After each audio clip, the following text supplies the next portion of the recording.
Shabbat Shalom. Our Torah portion starts with, "These are the laws you are to set before them." After the 10 Commandments are given, there is a long list of laws and orders related to the course of life, such as a person's property, responsibility for this property, laws of loss, and the relationship between the citizen and the government.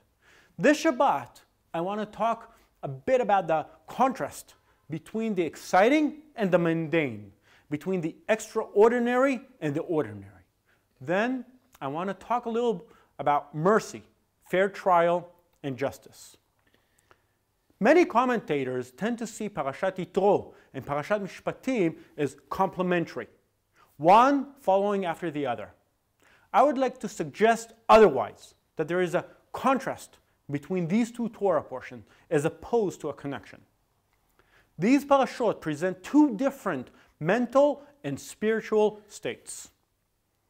The portion in which the Torah is given is a one-time revelation, whereas Parashat Mishpatim is about the daily requirements of human society. Let's explain the difference between exciting and ordinary. Last week, we read the portion of Yitro, the portion of the 10 Commandments.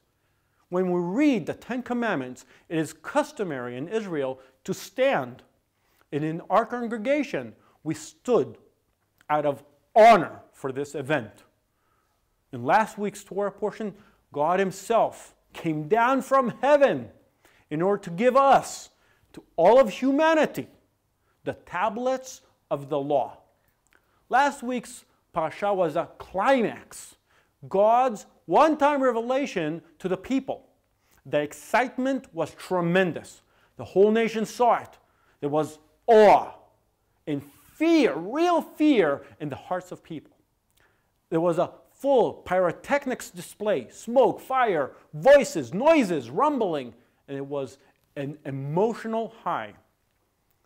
The giving of the Torah, Mount Sinai, is a foundational event for the Jewish people throughout the ages. But immediately afterwards comes the great fall of the golden calf. There are more stories that are great, exciting, and tremendous events followed by a fall. For example, in the story of the creation of the world, we read about the creation of nature, the animals, the garden. Everything is new. Everything is fresh. Everything is amazing. But immediately afterwards, we have a great fall and the disgraceful expulsion from the Garden of Eden. The parting of the Red Sea is perhaps the greatest miracle in the Torah. The people of Israel are stuck between the desert and the sea. They see the Egyptian army closing in on them. The people cry to Moses, saying they would have preferred to be slaves in Egypt than to die free in the desert. And in the height of the pressure and the fear, God parts the sea. I imagine this miracle, the parting of the sea, and I get excited. Think about it. As an entire people passing through the middle of the sea with walls of water on each side, an almost unimaginable image. It is a mind-blowing miracle.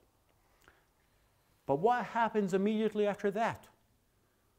The people of Israel immediately quarreled with Moses and God over water. And then about the food. Then about the manna.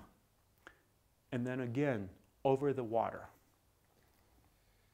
As human beings, we need things to be regular, steady. We don't do well with one-time events, especially when they take us to the peak of a spiritual experience. We see that after the peak, then comes the fall. And the higher we are, the more painful the fall. As believers, we need to find the balance of everyday life. I think that most of us live in some kind of dualism, a spiritual peak at the end of the week in the congregation when we fervently debate the meaning of a particular verse or theology.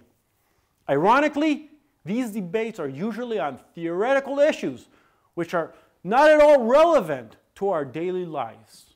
And on the other hand, we live secular, worldly lives during the week. And we are detached from the ideal that we demand of others in our debates over the weekend. We must find the balance to be less spiritual with false standards that are lofty and inaccessible, and to live our daily lives alongside Yeshua, in our faith in Him, alongside our families, our neighbors, and co-workers, and alongside those we come in contact with on a daily basis. I think that Yeshua was against this natural human behavior, which exists today and existed even during His time. This hypocrisy, which demands much of the others, but secretly allows exceptions when it comes to myself, because outwardly we like to look like religious people. The teachers of the law and the Pharisees sit in Moses' seat, so you must be careful to do everything they tell you, but do not do what they do, for they do not practice what they preach. They tie up heavy, cumbersome loads and put them on other people's shoulders, but they themselves are not willing to lift a finger to move them. Everything they do is done for people to see. Here is a place to ask, do we demand much from others? Do we like to look more righteous than we really are? Do our religious debates lead to unity or division, anger or love? Are most of the issues we debate about relevant for everyday life, or are they just theoretical? We must strive towards unity. The second issue I want to talk about is justice. Chapter 23 of our parasha opens with instructions for judgment in Israel and the requirement for a fair trial, forbidding bribes, false witnesses, and etc.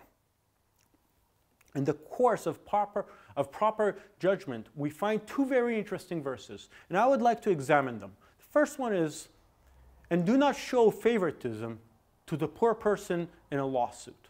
And the second verse is, do not deny justice to your poor people in their lawsuits.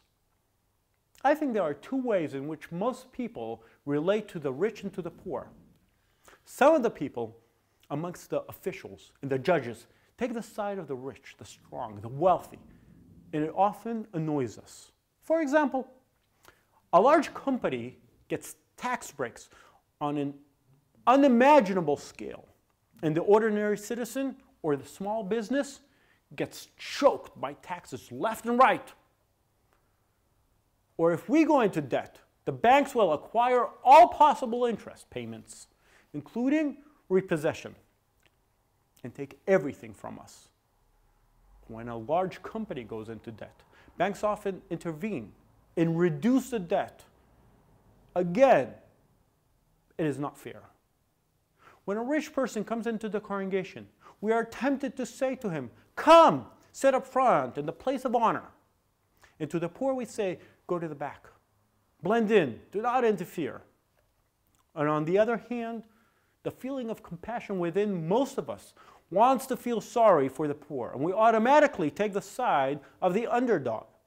This happens many times in the framework of civil or family law, but it also happens in the context of Israel and our Palestinian neighbors. Often Israel is seen as the strong, the ruling, the aggressor, and the Palestinians as the underdog to be supported. The world sees them as the victims. God warns our judges and us not to look with pity on the defendant with the ragged clothes and the holes in his shoes and justify him at the expense of another person.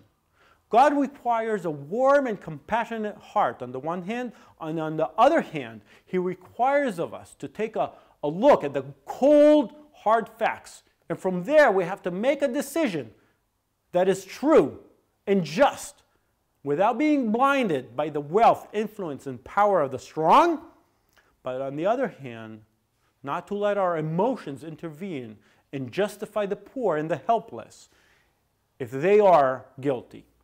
Chazal, the Jewish sages, teach us an interesting principle. He who is compassionate to the cruel will ultimately become cruel to the compassionate.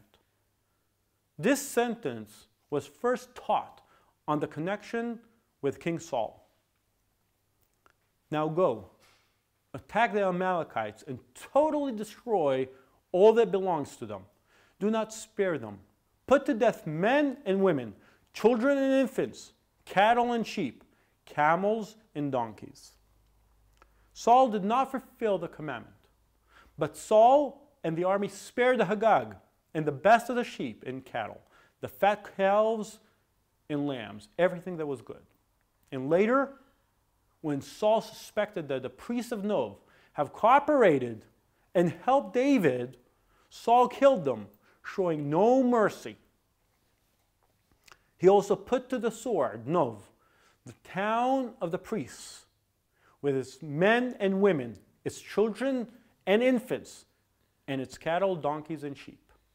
Saul had compassion on the Amalekites and did not want to kill them as he was commanded.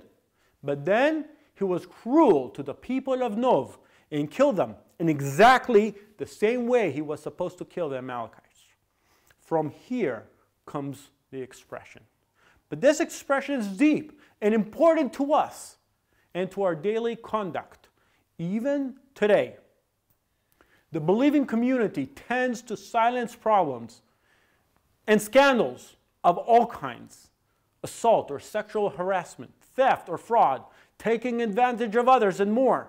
We tend to forgive, to give another chance, not to report to the police, not to publicly humiliate someone, according to the understanding that we are all sinners and we all need a second chance and we all need Yeshua.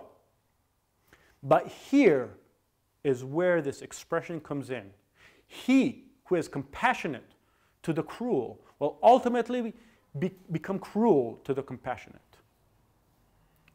If we do not complain to the police about sexual assault or allow a person who makes members of the opposite sex uncomfortable, if we let him remain in our community, who are we helping and who are we harming? If we know that there is someone who exploits others in our community and we turn a blind eye, who are we helping and who are we harming? The requirement in this week's parasha is for true justice. Emotion is good and important. Compassion is important. But the requirement of our week's Torah portion, the requirement of God, is to examine the cold, hard facts and to judge truly. We must make sure to keep the good people in the community safe and not to allow them to become victims. Shabbat Shalom.